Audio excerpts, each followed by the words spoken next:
अस्सलाम वालेकुम students. Kaif 1 FAR 1 cash flow statement की हम बातें कर रहे थे।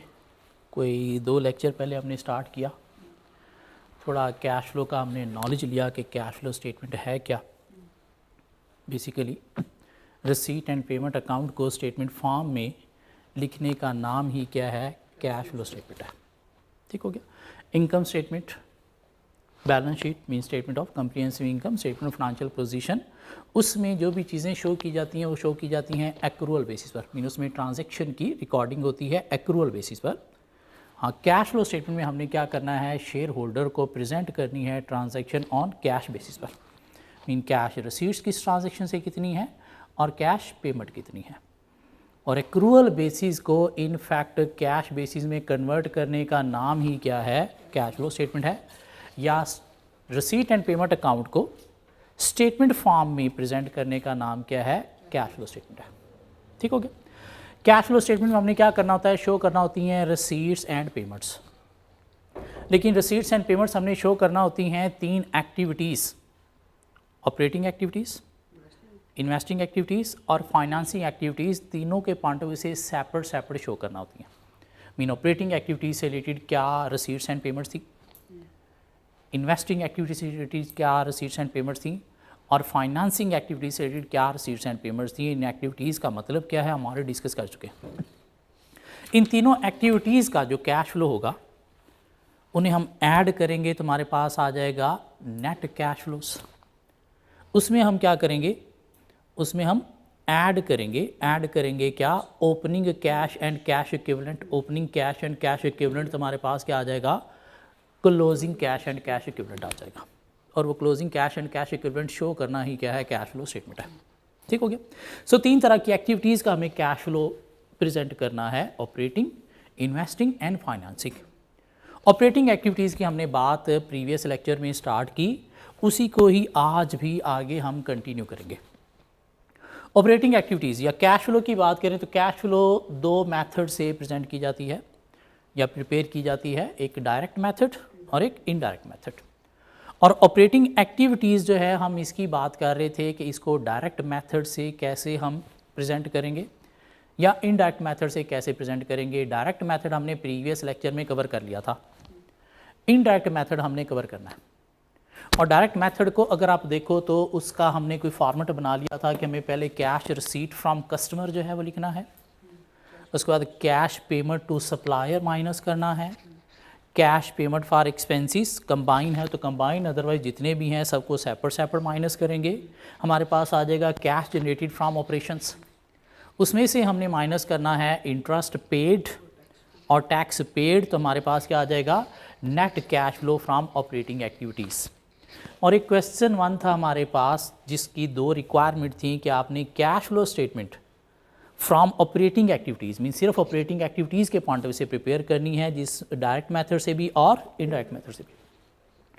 डायरेक्ट मेथड की अगर हम बात करें तो हमने उससे प्रिपेयर कर लिया था। अगर हम उसी क्वेश्चन का डेटा दोबारा देख लें, क्योंकि आज हमने इनडायरेक्ट मेथड भी कवर करना है, तो हमारे पास इन्वेंट्री का ओपनिंग बैलेंस था 2007 का मीन 2006 का क्लोजिंग, 2007 का ओपनिंग और 2007 का क्लोजिंग। प्रीपेड एक्सपेंसेस हमारे पास ओपनिंग क्लोजिंग बैलेंस था, ट्रेड डेटर्स हमारे पास ओपनिंग क्लोजिंग बैलेंस था, कैश का हमारे पास जो है वो ओपनिंग क्लोजिंग बैलेंस है, अकाउंट पेएबल का ओपनिंग क्लोजिंग बैलेंस है, इनकम टैक्स पेएबल का ओपनिंग क्लोजिंग बैलेंस है। और उसके बाद हमारे पास सेल्स दी गई हैं, cost of sale, operating expenses, interest expense, taxation, depreciation है जो इंक्लूडेड है किसमें, कॉस्ट ऑफ सेल में भी और ऑपरेटिंग एक्सपेंसेस में भी, और दोनों में 6,000 की सेपरेट डेप्रिसिएशन इंक्लूडेड है। और प्रॉफिट बिफोर टैक्स हमें मिल गया कितना, 89,000 का। तो यहाँ से देखते हुए हमने क्या किया जी, पहले डायरेक्ट मेथड से अपनी कैश फ्लो स्टेटमेंट बना ली और क्या किया, हमने देखा जी कि हमें चाहिए कैश रिसीट फ्रॉम कस्टमर, और कस्टमर से रिलेटेड हमारे पास जो है वो शायद कोई लेजर है, और कौन सा लेजर है, रिसीवेबल डेटर का लेजर, जो ये शो कर रहा है कि कैश रिसीट और सेल 2 डिफरेंट अमाउंट्स होंगी। हाँ, अगर ये लेजर ना होता, दिस मीन जितनी सेल्स थी उतना ही कैश है, मीन सारी की सारी कैश सेल्स हैं, तो हम सिंपली वही लिख देते। अब चूँकि ये लेजर है तो हमने क्या किया, इस लेजर को ओपन किया और इस लेजर का हमने ओपनिंग बैलेंस देखा जी, हमारे पास 30,000 था, क्लोजिंग बैलेंस 52,000, सेल हमारी हुई है 500,000 की। तो इस लेजर से बैलेंसिंग फिगर हमने 478,000 कैश रिसीट फ्रॉम कस्टमर निकाल लिया, जो हमने यहाँ पे लिख दिया। ठीक हो गया। अगर ये डेटर लेजर ना होता, ओपनिंग क्लोजिंग बैलेंस ना होते, तो फिर जितना सेल थी उतनी ही कैश थी। ठीक हो गया। मीन ये दोनों नील हैं, तो फिर जितनी सेल उतनी कैश होगी। फिर हमें चाहिए cash payment to supplier, cash payment to supplier, supplier जिससे हमने परचेजेज ली होती हैं, और परचेजेज की फिगर यहाँ पे हमारे पास कहीं पे भी गिवन नहीं थी, परचेजेज की फिगर कहीं पे भी गिवन नहीं है। लेकिन हमारे पास एक लेजर है अकाउंट्स पेएबल का। जो एंट्री जब हम परचेज करते हैं क्रेडिट पे, तो एंट्री क्या करते हैं, purchases debit, accounts payable credit. तो हमने क्या किया, पेएबल का लेजर ओपन किया और पेएबल के लेजर में गए तो हमारे पास ओपनिंग बैलेंस था 44,000, क्लोजिंग बैलेंस 39,000। अब हमें इसमें परचेजेज चाहिए और कोई इन्फॉर्मेशन नहीं है। तो फिर हमने देखा परचेजेज की इन्फॉर्मेशन कहीं और से मिल सकती है, तो पता चला परचेजेज की information inventory account cost of sale यहाँ से भी मिल सकती है। क्यों, opening inventory plus purchases minus closing inventory is equal to cost of sale होता है। तो हमने इन्वेंट्री का लेजर ओपन किया, उसका ओपनिंग बैलेंस हमारे पास 185,000 था, closing balance 230,000। Cost of sale हमें यहाँ पे दी गई थी क्वेश्चन के अंदर 310,000, और उसमें 6,000 depreciation mean non cash item भी इंक्लूडेड है, तो हमने माइनस की। तो हमारे पास यहाँ पे बैलेंसिंग फिगर आ गई परचेजेज 349,000। क्यों डेप्रिसिएशन माइनस की, कि अगर हम डेप्रिसिएशन माइनस ना करते तो डेप्रिसिएशन का इफेक्ट परचेजेज में आना था, और यही परचेजेज हमने यहाँ से उठाई और उठा के हमने लिख दी कहाँ पे, क्रेडिटर अकाउंट्स में, क्रेडिटर अकाउंट्स में जाके लिख दी। क्यों, एंट्री क्या होती है, परचेजेज डेबिट, क्रेडिटर्स क्रेडिट। तो वहाँ से हमारे पास balancing figure cash payment to supplier की आ गई 354,000, जो हमने यहाँ पे लिख दी। ठीक हो गया। फिर हमें चाहिए जी cash payment for expenses, cash payment for expenses, और एक्सपेंसेस हमने देखे यहाँ पे हमारे पास ऑपरेटिंग एक्सपेंसेस आ रहे हैं कितने, 80,000 के, जिसके अंदर 6,000 डेप्रिसिएशन भी इंक्लूडेड है। तो देखा हमने कि हमारे पास एक्सपेंसेस से रिलेटेड एक प्रीपेड एक्सपेंसेस का अकाउंट भी है। अगर ये अकाउंट ना होता तो फिर हम समझते जितने एक्सपेंसेस हैं सारे के सारे कैश ही हैं, लेकिन ये लेजर क्या शो कर रहा है कि सारे के सारे कैश नहीं हैं। क्यों, कुछ एडवांस हैं पिछले और कुछ करंट में फिर एडवांस आ रहे हैं। तो हमने प्रीपेड एक्सपेंसेस का अकाउंट खोला, जिसका ओपनिंग बैलेंस हमारे पास 14,000 था, क्लोजिंग बैलेंस 60, ओपनिंग 16 है, क्लोजिंग 16 है, ओपनिंग 16,000 और क्लोजिंग हमारे पास है कितना, 14,000। और एक्सपेंसेस की फिगर हमें मिल गई क्वेश्चन के अंदर से कि 80 का एक्सपेंस है, उसमें से 6 डेप्रिसिएशन हमने माइनस की, तो 74,000 एक्सपेंसेस हैं। क्या ख्याल है, कैश वाले क्यों माइनस की, कि हमने कैश वाले लेने हैं। तो वहाँ से हमारे पास कैश का जो है वो बैलेंस आ गया 72,000, mean expense debit cash credit. तो cash paid for expenses, cash payment for expenses हमने ले लिया 72,000, और यहाँ से हमारे पास आ गया कैश जनरेटेड फ्रॉम ऑपरेशंस। उसमें से हमने माइनस करना है इंटरेस्ट पेड, और इंटरेस्ट पेड हमारे पास यहाँ पे है, और इसे क्या कोई अकाउंट है, कोई अकाउंट नहीं है, दिस मीन यही कैश पेमेंट भी है। क्या कहला, एक्सपेंस और इंटरेस्ट पेड दोनों सेम है। तो इंटरेस्ट पेड हमने ले लिया 21,000 का। टैक्स हमने देखा जी यहाँ पे दिया हुआ है टैक्सेशन, मीन एक्सपेंस दिया गया है 30,000 का। हाँ, अगर तो इसे कोई अकाउंट नहीं है, बैलेंस शीट आइटम नहीं है, तो फिर तो हम ये अज्यूम करेंगे यही अमाउंट पेड भी है, लेकिन यहाँ पे हमें बैलेंस शीट बैलेंसेस मिल गए। तो हमने टैक्स पेड का क्या किया, लेजर ओपन किया, opening balance 4,000, closing balance 5,000। Taxation entry क्या होती है, tax expense debit, tax payable credit, तो क्रेडिट साइड पे 30,000 आ गया जो इनकम स्टेटमेंट में गिवन है हमारे पास। और यहाँ से हमारे पास बैलेंसिंग फिगर आ गई कैश की कितनी, 29,000, जो हमने यहाँ पे माइनस किया, तो हमारे पास cash flow from operating activities आ गया 2,000। क्या ख्याल है, यहाँ तक बात समझ आती है सारी की सारी, यहाँ तक सारी की सारी बात समझ आती है। अब उसने कहा जी कि अब आपको क्या करना है, इनडायरेक्ट मेथड से कैश फ्लो स्टेटमेंट बनानी है। इनडायरेक्ट मेथड से कैश फ्लो स्टेटमेंट बनानी है, तो यही हेडिंग्स एज इट इज़ यहाँ पे आ जाएंगी, सिर्फ यहाँ पे इनडायरेक्ट मेथड आ जाएगा। क्या ख्याल है, तो हम बनाने जा रहे हैं cash flow statement cash flow statement from operating activities.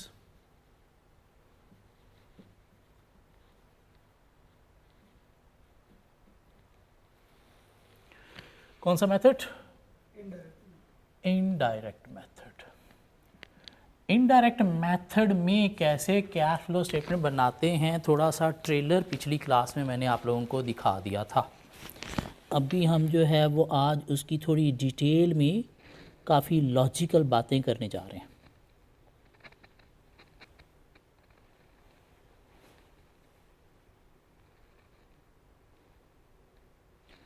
Ji, indirect method का अगर आप फॉर्मेट देखने की कोशिश करो, हम स्टार्ट करते हैं कहाँ से? प्रॉफिट बिफोर टैक्स से, जो क्वेश्चन के अंदर हमें गिवन है। क्वेश्चन 1 में देखिएगा 89,000 का प्रॉफिट आपके पास गिवन है। उसमें हम कुछ एडजस्टमेंट करते हैं। क्या एडजस्टमेंट करते हैं? नॉन कैश आइटम्स की हम एडजस्टमेंट्स करते हैं। Non cash item mean depreciation हो सकती है, बैड डेट्स हो सकते हैं, रिवैल्यूएशन लॉस हो सकता है। मीन देखना है कि अगर इनकी वजह से ये प्रॉफिट बिफोर टैक्स कम हुआ था तब इनको क्या करना है? ऐड करना है। अगर इनकी वजह से प्रॉफिट कम हुआ था तो इनको क्या करना है? ऐड बैक करना है। और अगर इनकी वजह से प्रॉफिट ज़्यादा हुआ था तो इनको क्या करना है? लेस करना है। डेप्रिसिएशन की वजह से ये प्रॉफिट कम हुआ होगा, ज़्यादा हुआ होगा? कम हुआ होगा। कम हुआ होगा, तब हमने क्या करना है? ऐड बैक करना है। नहीं, देखो ये प्रॉफिट बिफोर टैक्स है हमारे पास, इसमें डेप्रिसिएशन इंक्लूडेड है। मीन इस डेप्रिसिएशन ने क्या किया हुआ है? प्रॉफिट को कम किया हुआ है, तब प्रॉफिट को हमने बढ़ाना है। तो बढ़ाने के लिए डेप्रिसिएशन क्या करेंगे? ऐड बैक करेंगे। ठीक हो गया? ऐड बैक करेंगे। हाँ, वो आइटम जिन्होंने प्रॉफिट को बढ़ाया होगा, नॉन कैश आइटम, उन्हें हमने क्या करना है? कम करना है। वो क्या है आइटम? कहीं पे देखेंगे ये बैड डेट्स रिवर्स की सूरत में हो सकता है। बैड डेट्स के ऊपर अभी हमने डिटेल एक लेक्चर पूरा कवर करना है। बैड डेट्स की हमने डिटेल अभी तक कवर नहीं की, इसके ऊपर पूरा एक लेक्चर कवर करेंगे। ठीक हो गया? उसके बाद हमने क्या करना है? इसके अंदर एडजस्टमेंट करनी है कुछ ऐसी आइटम की जो इन्वेस्टिंग एक्टिविटी से रिलेटेड है। कौन सी आइटम? जो इन्वेस्टिंग एक्टिविटी से रिलेटेड है, तो वो भी हमने एडजस्ट करनी है, जो प्रॉफिट के P&L के अंदर इंक्लूडेड है। लाइक गेन या लॉस ऑन प्रॉपर्टी डिस्पोजल है, P&L में होता है, क्या ख्याल है? तो उसकी हमने एडजस्टमेंट करनी है। गेन की वजह से क्या हुआ होगा? प्रॉफिट ज़्यादा हुआ होगा, तो गेन को हमने माइनस करना है। लॉस की वजह से प्रॉफिट कम हुआ होगा, तो उसे क्या करना है? ऐड बैक करना है। कहीं पे हमने किसी कंपनी के शेयर में इन्वेस्टमेंट की हुई है, तो वहाँ से कोई हमें डिविडेंड रिसीव हो रहा होगा, वो एज ए इनकम स्टेटमेंट में आ रहा होगा, उस वजह से प्रॉफिट बढ़ा हुआ होगा, क्या ख्याल है? तो उसे हमने क्या करना है? माइनस करना है। क्यों? ये इन्वेस्टमेंट जो हमने किसी कंपनी के शेयर बाय किए, ये भी क्या इन्वेस्टिंग एक्टिविटी है, क्या ख्याल है? कोई एसेट से रिलेटेड जितनी भी हमारी ट्रांजैक्शन है वो सारी क्या है? इन्वेस्टिंग एक्टिविटीज़ है। कहीं पे हमने इन्वेस्टमेंट की है, कोई इन्वेस्टमेंट एसेट है जहाँ पे हमें इनकम रिसीव हुई है, अदर इनकम, तो उसने प्रॉफिट को बढ़ाया हुआ होगा, उसे हमने क्या करना है? कम करना है। बेसिकली हम इफेक्ट क्यों डाल रहे हैं? ये इफेक्ट हम क्यों डाल रहे हैं? क्योंकि ये जो प्रॉफिट है ये होता है एक्रूअल बेसिस पे, तो हम बेसिकली वो प्रॉफिट को कैश बेसिस में कन्वर्ट करने के लिए ये इफेक्ट डाल रहे हैं। ठीक हो गया? उसके बाद हमने क्या करना है जी? हमारे पास वर्किंग कैपिटल चेंजेस आ जाएंगी। मीन ये दो एडजस्टमेंट करने के बाद हमारे पास जो आ जाएगा वो क्या आ जाएगा? Profit before working capital changes. उसके बाद वर्किंग कैपिटल चेंजेस का इफेक्ट हमने डालना है। वर्किंग कैपिटल चेंजेस क्या है हमारे पास? करंट एसेट्स और करंट लायबिलिटीज। करंट एसेट्स में क्या क्या चीज़ें आती हैं? डेटर्स, इन्वेंट्री, कोई प्रीपेड एक्सपेंसेस हैं कैश को छोड़ के। करंट लायबिलिटीज़ में क्रेडिटर्स हैं या कोई एक्सपेंसेस पेएबल हैं। ठीक हो गया? क्रेडिटर्स हैं या कोई एक्सपेंसेस पेएबल हैं बैंक ओवरड्राफ्ट को छोड़ के, उनके इफेक्ट हमने डालने हैं। और देखना है कि अगर करंट एसेट में इंक्रीज आ रहा है, करंट एसेट में इंक्रीज आ रहा है, दिस मीन हमारा कैश स्ट्रक हो रहा है। इन्वेंट्री इंक्रीज हो रही है, हमारा कैश स्ट्रक हो रहा है। डेटर इंक्रीज हो रहा है, दिस मीन हमारा कैश स्ट्रक हो रहा है कि हमने प्रीपेड एक्सपेंस एडवांस दिया है तो हमारा कैश स्ट्रक हो रहा है, तो उसका हमने नेगेटिव इफेक्ट लेना है, मीन माइनस करना है। और अगर कोई करंट एसेट डिक्रीज हो रहा है, दिस मीन कैश रिलीज़ हो रहा है, डेटर कम हो रहा है, कैश रिलीज़ हो रहा है, इन्वेंट्री कम हो रही है, दिस मीन बिक के कैश रिलीज़ हुआ है। पीरियड एक्सपेंस कम हुआ है, मीन एडवांस कम हुआ है, पहले ज़्यादा था अब कम हुआ है, दिस मीन कैश रिलीज़ हुआ है, तो उसका इफेक्ट क्या लेंगे, पॉजिटिव। ठीक हो गया। उस तरह से करंट लाइबिलिटीज़ में अगर इंक्रीज़ आ रहा है, करंट लाइबिलिटी में इंक्रीज़ आ रहा है, दिस मीन हमने अभी कैश हाथ में रख लिया, दिया नहीं, मीन कैश इंजॉय कर रहे हैं, मीन इसका मतलब क्या हो कि हमारे पास एक तरह का कैश ज़्यादा हुआ है, तो उसे क्या करेंगे, पॉजिटिव। करंट लाइबिलिटी में डिक्रीज़ आ गया, और डिक्रीज़ कब आता है, जब आप पे करते हो तो कैश गया है तो इसका इफेक्ट क्या लेंगे, नेगेटिव। और यहाँ से हमारे पास जो है वो प्रॉफिट बिफोर टैक्स में हमने नॉन कैश आइटम की एडजस्टमेंट की, इन्वेस्टिंग एक्टिविटीज़ वालों की एडजस्टमेंट की, वर्किंग कैपिटल चेंजेस की एडजस्टमेंट की, तो हमारे पास आ गया cash generated from operations, cash generated from operations. उसमें से हमने क्या करना है, इंटरेस्ट और टैक्स माइनस करना है, तो हमारे पास क्या आ जाएगा, net cash flow from operating activities. ठीक हो गया। ये इंटरेस्ट सेपरेट क्यों मेंशन करना है, IAS 7 कैश फ्लो कहता है कि आपने इंटरेस्ट पेड, इंटरेस्ट एक्सपेंस नहीं, interest paid separately present disclose करना है कैश फ्लो स्टेटमेंट के अंदर। IAS 7 कहता है टैक्स पेड, टैक्स एक्सपेंस नहीं, टैक्स पेड आपने सेपरेटली प्रेजेंट डिस्क्लोज करना है इन कैश फ्लो स्टेटमेंट, चाहे डायरेक्ट मेथड है चाहे इनडायरेक्ट मेथड है, तो ये हमने सेपरेटली डिस्क्लोज करना होता है। ठीक हो गया। अब हम आ जाते हैं अपने वही क्वेश्चन नंबर 1 में कि हमें क्या करना है, कैश फ्लो स्टेटमेंट बनानी है from indirect method. Operating activities ही सिर्फ अभी हम डिस्कस कर रहे हैं, इन्वेस्टिंग फाइनेंसिंग की डिस्कशन नहीं कर रहे। क्यों, जो मेन डिफरेंस है डायरेक्ट और इनडायरेक्ट में वो ऑपरेटिंग एक्टिविटीज़ का ही है। फाइनेंसिंग इन्वेस्टिंग एक्टिविटीज़ में उतना मेजर डिफरेंस नहीं है। सो डायरेक्ट मेथड से तो हमने बना लिया, अब इनडायरेक्ट मेथड से बनाने जा रहे हैं, तो स्टार्ट हमने कहाँ से करना है सर, प्रॉफिट बिफोर टैक्स से, प्रॉफिट बिफोर टैक्स से। और क्वेश्चन में मुझे आप बताएंगे प्रॉफिट कितना दिया गया। सो प्रॉफिट बिफोर टैक्स यहाँ पे मैं कोई 3-4 लाने, आपने अभी लिखना नहीं है, प्लीज़ कोशिश करनी है कि अभी बोर्ड पे ही रहना है। अभी बोर्ड पे रहते हुए भी आपको चीज़ें 100% हज़म नहीं होंगी, तो मैं आपको बताऊंगा एक पॉइंट पे आके कि अब आपने लेक्चर पिछला पहले दोबारा सुनना है, फिर आगे चलना है। क्योंकि आज का लेक्चर आधा जो है, पहला हाफ आपसे ऑनवर्ड, ये आपको 2 दफ़ा सुनना पड़ेगा, फिर जाके चीज़ें प्रॉपर्ली हज़म होंगी। ठीक हो गया। ये था रट्टा, ये क्या था, रट्टा था कि इनडायरेक्ट मेथड से कैश फ्लो स्टेटमेंट बनानी कैसे है। अब हम बात करने जा रहे हैं कि ये एडिशन करने हैं, ये वर्किंग कैपिटल चेंजेस का प्लस माइनस करना है, तो किस चीज़ का क्यों करना है, कॉन्सेप्ट की तरफ जा रहे हैं। ठीक हो गया। सो स्टार्ट करेंगे हम कहाँ से जी, प्रॉफिट बिफोर टैक्स से। और प्रॉफिट बिफोर टैक्स उसने हमें क्वेश्चन में दे दिया है कितना, 89,000। सो IAS 7 कहता है जी कि आपने इनडायरेक्ट मेथड में कैश फ्लो स्टेटमेंट स्टार्ट करनी है प्रॉफिट बिफोर टैक्स से, और उसके बाद क्या करना है, आपने इस प्रॉफिट को कन्वर्ट करना है इनटू रिसीट्स एंड पेमेंट्स। क्यों, ये प्रॉफिट जो निकला है, ये निकला है एक्रूअल बेसिस पे, कहाँ से, इनकम स्टेटमेंट से। तो आपने क्या करना है, इसको कैश बेसिस में कन्वर्ट करना है, और सारी वो एडजस्टमेंट इसके साथ करनी है जो इसको कैश बेसिस में कन्वर्ट करें। मीन ये चीज़ें अब आपने जो है वो प्रेजेंट करनी है इसके अंदर, और ये चीज़ें प्रेजेंट करने के लिए आपने क्या करना है, इसके अंदर कुछ एडजस्टमेंट करनी है। इस प्रॉफिट को अगर हम देखें तो ये प्रॉफिट कैसे कैलकुलेट हुआ होगा। हमारे पास सेल थी कितनी, 500 की, उसमें से 310 का कॉस्ट ऑफ सेल माइनस हुआ, इसके अलावा एक्सपेंसेस माइनस हुए कितने के, ऑपरेटिंग एक्सपेंसेस 80,000 के माइनस हुए, फिर कोई 21,000 का इंटरेस्ट भी माइनस हुआ, क्या कहला, उसके बाद हमारे पास ये 89,000 बचा। ऐसा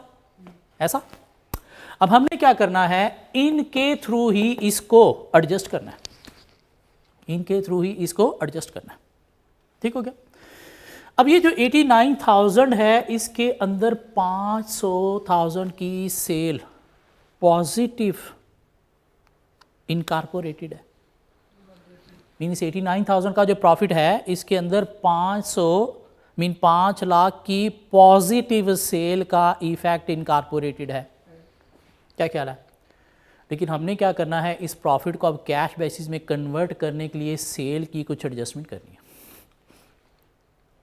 क्या एडजस्टमेंट करनी है जी, अब वो हम देखने जा रहे हैं। अब देखिएगा कि हमने जो है वो बेसिकली क्या लिखना है, कैश रिसीट फ्रॉम कस्टमर की तरफ जाना है, कैश रिसीट फ्रॉम कस्टमर की तरफ जाना है। क्या ये 5 लाख कैश सेल है? नहीं, दिस मीन इसके अंदर सेल का 5 लाख का पॉजिटिव इम्पैक्ट है। इनफैक्ट कैश सेल है कितनी, वो हमने एक लेजर बनाया था जहाँ से हमें पता चला था कैश सेल है कितनी, 478,000। क्या ख्याल है? दिस मीन ये 89,000 प्रॉफिट शो कर रहा है, 5 लाख सेल इसके अंदर है, लेकिन हमने देखना है कैश सेल कितनी है। अगर तो 5 लाख कैश सेल है फिर तो ठीक है ये, लेकिन अगर नहीं तो फिर हमने क्या करना है, वो जो एक्स्ट्रा इफेक्ट है क्रेडिट सेल वाला वो इफेक्ट हमने ख़त्म करना है। 5 लाख सेल है टोटल एक्रूअल बेसिस वाली, कैश सेल कितनी है 478। दिस मीन ये प्रॉफिट बिफोर टैक्स में अगर 5 लाख का इफेक्ट है इंस्टेड ऑफ 478, तो दिस मीन हायर है, ये ज़्यादा है, प्रॉफिट ज़्यादा है। क्या ख्याल है? तो इसमें से हमें क्या करना पड़ेगा, 5 लाख है तो हमें सेल से कैश रिसीट में कन्वर्ट करने के लिए, सेल से कैश रिसीट में कन्वर्ट करने के लिए हमें डिफरेंस कितना है 22,000 का, 22,000 हमें माइनस करना पड़ेंगे इससे या ज़्यादा करना पड़ेंगे, माइनस करना पड़ेंगे। कितने माइनस करना पड़ेंगे हमें इसमें से 22,000 हमें माइनस करना पड़ेंगे। क्यों? ये माइनस करने से क्या होगा, ये जो सेल है ये कन्वर्ट होगी किस चीज़ में, यहाँ से हमने क्या किया है, convert sales into cash receipt. ये बात समझ आती है? किस लेजर से ये कन्वर्ट हुआ, कहाँ से ये कैश पता चला हमें, डेटर लेजर से। तो हम इसके साथ क्या लिख देंगे यहाँ पे, डेटर्स। ठीक हो गया। इनफैक्ट अगर डेटर के आप लेजर में जाओ ना, 30,000 ओपनिंग बैलेंस था, 52,000 क्लोजिंग बैलेंस है, डिफरेंस कितना है 22,000। इसकी वजह से कैश आपका स्ट्रक हुआ है या रिलीज हुआ है, क्लोजिंग ज़्यादा स्टक हुआ है, तो माइनस करेंगे। ये वही बात वापस आ गई यहाँ पे। क्या ख्याल है? इंक्रीज हुआ है तो क्या करेंगे, माइनस इफेक्ट करेंगे। लेकिन उसके पीछे लॉजिक क्या है, बेसिकली हम कर क्या रहे हैं, इस सेल को कैश रिसीट में कन्वर्ट कर रहे हैं कि इसकी वजह से प्रॉफिट ज़्यादा है, कितना 22,000 से। तो हमने क्या करना है, वो फैक्ट ख़त्म करने के लिए 22,000 कम किया। अगर सेल का इफेक्ट कम होता इसमें तो फिर ऐड कर देते। ठीक हो गया। Cash receipt from customer mean हमने क्या किया, सेल को कन्वर्ट कर दिया किसमें, कैश रिसीट में। ठीक हो गया। अब आगे हम बात कहाँ पे, कॉस्ट ऑफ सेल में। कॉस्ट ऑफ सेल से हमने क्या करना है, हमने कन्वर्ट करना है किस चीज़ में, कैश पेमेंट टू सप्लायर में, कैश पेमेंट टू सप्लायर में। कैश पेमेंट टू सप्लायर हम डायरेक्ट नहीं फाइंड कर सके थे, हमें क्या करना पड़ा था, पहले इन्वेंट्री के लेजर में जाना पड़ा था। मीन पहले हमें कॉस्ट ऑफ सेल को कन्वर्ट करना पड़ा था परचेजिज में, फिर परचेजिज से हम कन्वर्ट हुए थे किस में, कैश में। हम कॉस्ट ऑफ सेल से डायरेक्ट कैश में कन्वर्ट नहीं हो सकते। मीन हमें पहले कॉस्ट ऑफ सेल को परचेजिज में कन्वर्ट करना पड़ता है, फिर परचेजिज से हमें कन्वर्ट करना पड़ता है कहाँ पे, कैश में। अब देखें, जब हमने क्या करना है, कन्वर्ट करना है किस चीज़ को, इस चीज़ को किस चीज़ में कन्वर्ट करना है, हमने परचेजिज में कन्वर्ट करना है पहले, फिर परचेजिज से आगे हम कैश पेमेंट टू सप्लायर में कन्वर्ट करेंगे। कन्वर्ट करने से पहले अगर हम देखें तो इसके अंदर 310 है, तो कोई डेप्रिसिएशन भी है इसके अंदर 6,000, तो पहले हमें वो ऐड बैक कर देनी चाहिए। क्या ख्याल है? तो हमने क्या किया जी, यहाँ पे डेप्रिसिएशन जो है वो ऐड बैक कर दी। कितने से डेप्रिसिएशन ऐड बैक कर दी जी, 6,000 से डेप्रिसिएशन ऐड बैक कर दी। 6,000 ऐड बैक करने के बाद यहाँ से बाकी कितना बच गया होगा, 304,000, 304,000 बाकी बच गया। अब इस 304,000 नेगेटिव फिगर है पॉजिटिव फिगर है, नेगेटिव है, नेगेटिव है, नेगेटिव है। ठीक हो गया। दिस मीन इस 304,000 को अगर हम देखें, परचेजेज हमारी कितनी थी, हमने यहाँ पे निकाली थी 349,000, 304,000 और 349,000। दिस मीन 304 की बजाय ये नेगेटिव फिगर होनी चाहिए कितनी, 349,000। क्या कह रहा है, 349,000 होनी चाहिए। मीन हम करने के जा रहे हैं, कन्वर्ट करने जा रहे हैं किसको, कॉस्ट ऑफ सेल को परचेज में। ठीक हो गया। तो 304 की बजाय होनी कितनी चाहिए, 349,000। कितना डिफरेंस है, 45,000 का। तो 45,000 का डिफरेंस हमें यहाँ पे ऐड करना चाहिए, माइनस करना चाहिए, माइनस करना चाहिए। क्यों ऐड करेंगे, वो तो इसको कम कर देगा। तो इसको बढ़ाना है, तो बढ़ाने के लिए हमने क्या करना है, यहाँ पे इफेक्ट लेना है, क्या, माइनस में कितना, 45,000। और इससे हमने किया क्या है सर, इससे हमने कन्वर्ट किया है क्या, cost of sale to purchases. Cost of sale से परचेज में कन्वर्ट किया। अब परचेज से आगे हमने कन्वर्ट करना है किस में, कैश में, कैश पेमेंट में।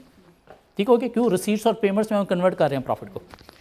सो 45,000 हमने सर कोई लेजर कहाँ से निकाला, ये 45,000 इन्वेंट्री लेजर से निकाला। और अगर आप इन्वेंट्री लेजर के बैलेंसेस देखो, ओपनिंग बैलेंस था 185, क्लोजिंग बैलेंस था 230, दोनों का डिफरेंस 45,000 बड़ा है। कैश स्टॉक हुआ है, स्टॉक होने का मतलब क्या है, माइनस किया हमने। लेकिन उसके पीछे बिहाइंड लॉजिक क्या है वो हम देख रहे हैं कि हम क्या कर रहे हैं, प्रॉफिट को बेसिकली कैश में या रिसीट्स एंड पेमेंट्स में कन्वर्ट कर रहे हैं।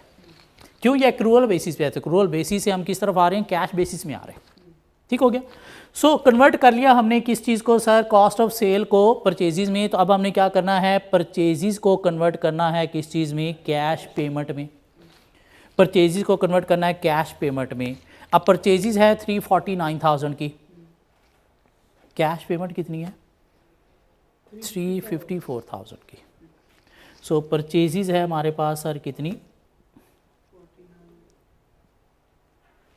49,000 की, नेगेटिव या पॉजिटिव, 349,000 की पॉजिटिव या नेगेटिव, नेगेटिव फिगर।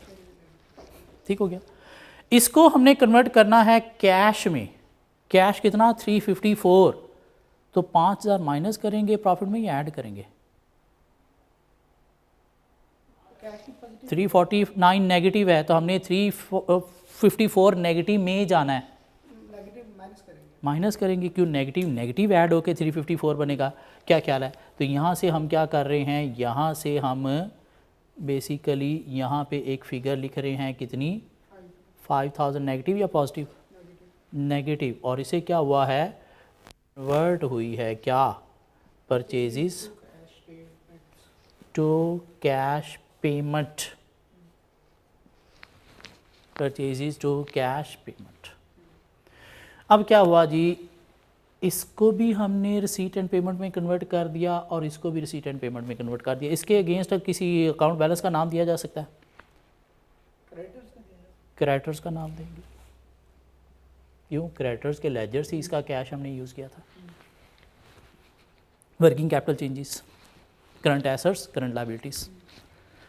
इसको अगर देखो करंट लायबिलिटीज़ में 44 पॉजिटिव ओपनिंग बैलेंस था, 39 क्लोजिंग बैलेंस है, डिफरेंस 5,000 का। मीन 5,000 से लायबिलिटी, करंट लायबिलिटी कम हुई है। कम होने का मतलब क्या है, आपने पेमेंट की है, पेमेंट की है तो कैश गया है तो नेगेटिव इफेक्ट ठीक आ रहा है। मीन इसका इस तरह से चेक भी किया जा सकता है, ऑडिट भी किया जा सकता है। ठीक हो गया। अब बात आ गई सर कहाँ पे, एक्सपेंसेस में। अब बात आ गई एक्सपेंसेस में। एक्सपेंसेस में अगर आप देखें 80,000 है, 80,000 में 6,000 डेप्रिसिएशन भी इंक्लूडेड है। तो पहले तो वो 6,000 जो है वो यहाँ पे ऐड बैक करो। ठीक हो गया। पीछे एक्सपेंसेस कितने बच गए सर, पीछे एक्सपेंसेस बच गए कितने, 74,000। अब इस एक्सपेंसेस को भी हमने कन्वर्ट करना है कि इस चीज़ में, कैश पेमेंट में। क्या ख्याल है, 74,000 जी एक्सपेंस है, कैश कितना पे किया है आपने, 72,000 का। कैश कितना पे किया है 72,000 का। डिफरेंस कितना है 74 और 72 में 2,000 का। दिस मीन इसके अंदर 74,000 जो है वो प्रॉफिट एक्सपेंस इंक्लूडेड है इस प्रॉफिट में, होना 72 चाहिए। तो 2,000 से प्रॉफिट कम हो रहा है या ज़्यादा हो रहा है? 2,000 से प्रॉफिट एक्सपेंस है, एक्सपेंस है, एक्सपेंस है, एक्सपेंस 74 चार्ज हुआ है इंस्टेड ऑफ 72। प्रॉफिट 2000 कम हो गया, कम हो गया है, तो अब हमें प्रॉफिट 2,000 से ज़्यादा करना है। 2,000 से ज़्यादा करने के लिए हमें क्या करना पड़ेगा? ऐड करना पड़ेगा। कितना? 2,000। और इसे हमने क्या किया? कन्वर्ट किया किस चीज़ को? एक्सपेंसेस को इनटू कैश पेमेंट।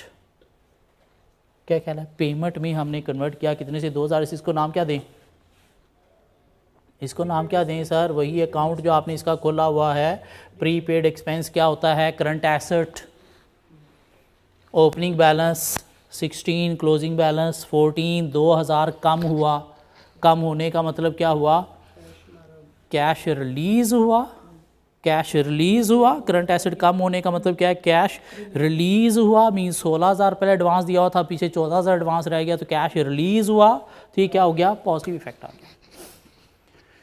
जी, यहाँ तक बात समझ आती है कि ये वर्किंग कैपिटल चेंजेस को क्यों ऐड माइनस किया जाता है? बेसिकली उस प्रॉफिट जो एक्रूअल बेसिस पे होता है, प्रॉफिट जो एक्रूअल बेसिस पे होता है उसको रिसीट्स एंड पेमेंट्स में कन्वर्ट करने के लिए, उसको कैश बेसिस में कन्वर्ट करने के लिए। क्या ख्याल है? उसको रिसीट्स एंड पेमेंट्स में कन्वर्ट करने के लिए या कैश बेसिस में कन्वर्ट करने के लिए। डेप्रिसिएशन क्यों ऐड बैक की जाती है? क्योंकि नॉन कैश आइटम है, नॉन कैश आइटम है। अगर ये ऐड बैक ना करें तो क्या इस प्रॉफिट के अंदर आपको डेप्रिसिएशन नज़र आ रही है? है सर, इस प्रॉफिट के अंदर डेप्रिसिएशन इंक्लूडेड है। ऐड बैक करने का मकसद क्या है कि हम वो नॉन कैश आइटम जो उसके अंदर से माइनस हुई थी प्रॉफिट कैलकुलेट करते वक्त, जिसने प्रॉफिट को कम किया हुआ था, तो हम क्या कर रहे हैं? ऐड बैक करके उसका इफेक्ट ख़त्म कर रहे हैं। मीन अगर ये डेप्रिसिएशन 12,000 हम यहाँ पे ऐड बैक कर देते हैं तो इसका मतलब क्या हुआ? प्रॉफिट के अंदर डेप्रिसिएशन इंक्लूडेड नहीं रही, हमने उसका इफेक्ट निकाल दिया। क्यों? डेप्रिसिएशन एक्सपेंस ने क्या किया था? इस प्रॉफिट को कम किया था ना, और है क्या? Non cash item. तो हमने क्या किया है? वो डेप्रिसिएशन का इफेक्ट ख़त्म करने के लिए उसमें ऐड कर दिया। क्यों? उसने प्रॉफिट को कम किया था, तो हमने क्या किया? वो 12,000 प्रॉफिट को दे के उसको बढ़ा दिया। मीन इस 12,000 को छोड़ के अगर आप देखो तो क्या 89,000 में डेप्रिसिएशन नज़र आ रही है? आ रही है इसके अंदर। अब ये 12,000 लिखने से क्या डेप्रिसिएशन प्रॉफिट में नज़र आ रही है? नहीं नज़र आ रही। हमने वो उसके अंदर से निकाल दी है। हमने क्या की है? निकाल दी है। क्यों? ये नॉन कैश आइटम थी, और कैश फ्लो स्टेटमेंट में हमने क्या करना है? कैश बेस आइटम देखनी है, कैश बेसिस पे हमने लिखना है। प्रॉफिट को 12,000 से कम किया हुआ था। हाँ, तो हमने वो ऐड बैक करके प्रॉफिट को बढ़ा दिया। मीन प्रॉफिट को कैश में कन्वर्ट कर दिया, नॉन कैश का इफेक्ट ख़त्म कर दिया। सो रिपीटिंग वंस अगेन, ये 89,000 डेप्रिसिएशन को देखे बिना देखें तो इसमें डेप्रिसिएशन है, डेप्रिसिएशन का इफेक्ट है। मीन डेप्रिसिएशन इसमें नज़र आ रही है। क्या ख्याल है? अब देखें, अब नज़र नहीं आ रही। मीन डेप्रिसिएशन का इफेक्ट हमने ख़त्म कर दिया। वो बेसिकली ख़त्म करने के लिए हमने क्या किया है? ऐड बैक किया है एक नॉन कैश आइटम को। जी, यहाँ तक लॉजिक कुछ समझ आता है कि वर्किंग कैपिटल चेंजेस जो हैं ये हम बेसिकली क्यों ऐड माइनस कर रहे होते हैं। बेसिकली हम क्या कर रहे होते हैं? वो जो प्रॉफिट हमारे पास दिया होता है एक्रूअल बेसिस वाला, उसको हम रसीट्स एंड पेमेंट्स में कन्वर्ट करने के लिए एडजस्टमेंट कर रहे हैं। पहले हमने सेल की एडजस्टमेंट की तो उससे हमारे पास कैश रिसीट की एडजस्टमेंट आ गई। क्या ख्याल है? मीन 478 पीछे net cash receipt from customer बच गया इसके अंदर। उसके बाद हमने कॉस्ट ऑफ सेल के में ये दो एडजस्टमेंट्स की, इन्वेंट्री की क्रेडिटर्स की, ताकि इसको कैश पेमेंट में कन्वर्ट किया जा सके। और उसके बाद हमने एक्सपेंसेस को जो है वो रिसीट्स एंड पेमेंट्स में कन्वर्ट किया, ताकि 2,000 ऐड करके क्या हो जाएगा? पीछे इफेक्ट बच जाएगा किसका? Cash payment to for expenses का। ठीक हो गया? और यहाँ से हमारे पास क्या आ जाएगा सर? नहीं, यहाँ से हमारे पास क्या आ जाएगा sir? Cash generated from operations, cash generated from operations कितना 89,000 में 12,000 ऐड करो, 22,000 माइनस करो, 50,000 माइनस करो, 2,000 और ऐड कर दो तो 52,000 ही आना चाहिए।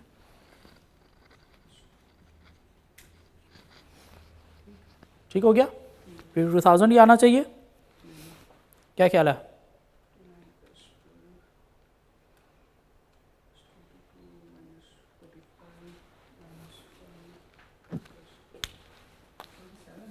$27 आ रहा है, दोबारा चेक कर लें। 89,000 में 12,000 ऐड किया है आपने। अच्छा ठहर जब एक एडजस्टमेंट और रहती है, जब एक एडजस्टमेंट और रहती है, ये भी ना निकाले, एक एडजस्टमेंट और रहती है। अब हमने क्या किया सर, ये इफेक्ट सेल का भी कन्वर्ट कर दिया कैश रिसीट में, इसको कन्वर्ट किया पहले परचेज में, फिर परचेज से पेमेंट में, इसको कन्वर्ट कर दिया हमने कैश पेड फॉर एक्सपेंसेस में। अब रह गया पीछे इफेक्ट किस चीज़ का, इंटरेस्ट का।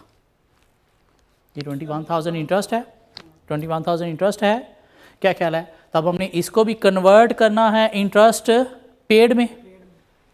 कन्वर्ट करने के लिए हमें अकाउंट देखना पड़ेगा इसका। देखें कौन सा अकाउंट है इसका, है ही नहीं। ना होने का मतलब क्या है कि यही कैश पेड भी है, मीन यही इंटरेस्ट एक्सपेंस भी है और यही इंटरेस्ट पेड भी है। क्या ख्याल है? तो क्या इसका कोई यहाँ पे इफेक्ट लेंगे हम? क्यों? ये तो हमने इफेक्ट सिर्फ उस चीज़ के लिए ना जो यहाँ पे डिफरेंट थी और पेड डिफरेंट था या रिसीट डिफरेंट था, मीन कैश डिफरेंट था। इसका तो जितना एक्सपेंस है उतना ही पेड भी है, तो इसका तो कोई यहाँ पे एडजस्टमेंट नहीं ना आएगी। क्या ख्याल है? इसकी तो कोई एडजस्टमेंट नहीं आएगी क्योंकि ये तो ऑलरेडी कैश पे ही इतना ही कैश था, तो इसकी कोई एडजस्टमेंट नहीं आएगी। क्या ख्याल है? तो इसके साथ लिखें no adjustment, because expense is equal to paid, because expense is equal to paid। लेकिन IAS 7 कहता है कि आपने इंटरेस्ट पेड को सेपरेटली प्रेजेंट करना है। कहाँ पे? कैश फ्लो स्टेटमेंट के अंदर। इंटरेस्ट पेड को सेपरेटली प्रेजेंट करना है कहाँ पे? कैश फ्लो स्टेटमेंट के अंदर। अब इसके अंदर तो इंटरेस्ट का 21 इफेक्ट होना चाहिए था, कैश का उतना ही है। तो अगर हम इसको सेपरेटली प्रेजेंट कर दें यहाँ पे इंटरेस्ट पेड के नाम से, कितने से? 21,000 से, तो इससे तो उल्टा प्रॉफिट क्या हो गया? कम हो गया। इससे तो प्रॉफिट कम हो गया। अब चूंकि इसको सेपरेट शो भी करना है, क्यों? स्टैंडर्ड की रिक्वायरमेंट है। स्टैंडर्ड किसने बनाया है? बड़े एक्सपर्ट लोगों ने मिल बैठ के बनाया। बाबे उसके अंदर बैठे हैं जिन्होंने कहा है कि भाई ये सेपरेटली आपने डिस्क्लोज़ करना है, तो हमने कर दिया। तो अगर इसको करते हैं सेपरेटली डिस्क्लोज़, तो इससे तो प्रॉफिट कम हो जाएगा। क्यों? ये तो हमने सारी वो इफेक्ट डाले थे जिसकी वजह से प्रॉफिट कम या ज़्यादा था। तो दिस मीन अब इसको अगर हमने सेपरेटली डिस्क्लोज़ करना है तो हमें क्या करना पड़ेगा? प्रॉफिट के अंदर जो है वो इंटरेस्ट एक्सपेंस जो है वो फिर ऐड बैक भी करना पड़ेगा। जिससे क्या हुआ? प्रॉफिट के ऊपर, इस प्रॉफिट में जो हम एडजस्टमेंट डाल रहे थे वो इफेक्ट क्या रह गया? नील रह गया। क्यों? इसे सेपरेटली शो करना था। क्या ख्याल है? इसे सेपरेटली शो करना था। हाँ, अगर इंटरेस्ट एक्सपेंस डिफरेंट होता, पेड डिफरेंट होता, तो फिर हम डिफरेंस की एडजस्टमेंट यहाँ पे ले लेते। फिर भी प्रेजेंट अलग से ही करना है। ठीक हो गया? फिर भी प्रेजेंट अलग से ही करना है। अब चूंकि जितना एक्सपेंस है उतना ही पेड है और हमने प्रेजेंट सेपरेट करना है पेड कितना है, तो फिर हम क्या करेंगे? प्रॉफिट तो इससे कम हो गया, तो हम क्या करेंगे? उतना ऐड बैक कर देंगे। पॉजिटिव और नेगेटिव प्रॉफिट पे इफेक्ट क्या रह जाएगा? नील। क्यों? इस प्रॉफिट में ऑलरेडी कैश बेसिस वाला ही इंक्लूडेड है। हाँ, जो एक्रूअल बेसिस वाली चीज़ें थी उनको हमने कैश बेसिस में कन्वर्ट करने के लिए एडजस्टमेंट की। ये ऑलरेडी कैश बेसिस वाला ही था, तो इसलिए इसका कोई इफेक्ट नहीं आना। लेकिन स्टैंडर्ड कहता है कि आपने सेपरेटली प्रेजेंट करना है, तो वो तो करना है। तो फिर सेपरेटली प्रेजेंट करने के लिए प्रॉफिट अब कम तो नहीं करना, तो उसमें हम क्या कर देंगे? उतना ऐड बैक कर देंगे। ठीक हो गया? अब आप देखिएगा सर, आपके पास जो है वो ये कितना बैलेंस आ जाता है cash generated from operations? 89,000 plus 12,000 plus 21,000 minus 22 minus 45 minus 5 plus 2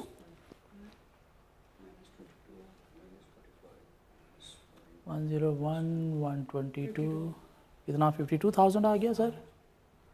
और हमें क्या करना है सर? टैक्स पेड माइनस करना है। क्या कहला है? टैक्स पेड माइनस करना है। टैक्स का इफेक्ट देखें तो इसमें तो है ही नहीं, कहीं पे होता तो उसकी भी हम एडजस्टमेंट डालते। क्या कहला है? ये क्या आ जाएगा? सिंपली टैक्स पेड आ जाएगा। कितना हमने निकाला कहीं पे? 29,000। दो एक्सपेंस ज़्यादा था, लेकिन हमने निकाला कितना? 29,000। ये माइनस किया, तुम्हारे पास क्या आ गया? Net cash flow. क्या कहला है? फ्रॉम कौन सी? Operating activities. कितना? 2,000 सर। 2,000 क्यों? चाहे आप डायरेक्ट मेथड से कैश फ्लो बनाओ, चाहे इनडायरेक्ट से बनाओ, आंसर आपका सेम ही आएगा। चाहे डायरेक्ट से बनाओ चाहे इनडायरेक्ट से बनाओ, आंसर आपका सेम ही आएगा। जी ये समझ आती है? अब क्या करना है? ये ऊपर वाली चीज़ें ये नहीं लिखनी हमने, ये तो अभी हमने समझने के लिए लिखी ना। क्या ख्याल है? ये तो समझने के लिए लिखी। अब हमारा स्टार्ट कहाँ से होगा? Profit before tax, depreciation add back हो गई। इंटरेस्ट एक्सपेंस सिर्फ इस क्वेश्चन में ऐड बैक हुआ है, क्यों? एक्सपेंस और पेड सेम था। क्या कह रहा है? इंटरेस्ट और एक्सपेंस सेम था, इसलिए हमें करना पड़ा। क्यों? वो हमने सेपरेट डिस्क्लोज करना है, तो उसकी वजह से प्रॉफिट का इफेक्ट नेगेटिव हो रहा है, तो हमने उतना ऐड बैक किया। यहाँ से हमारे पास एक फिगर आएगी,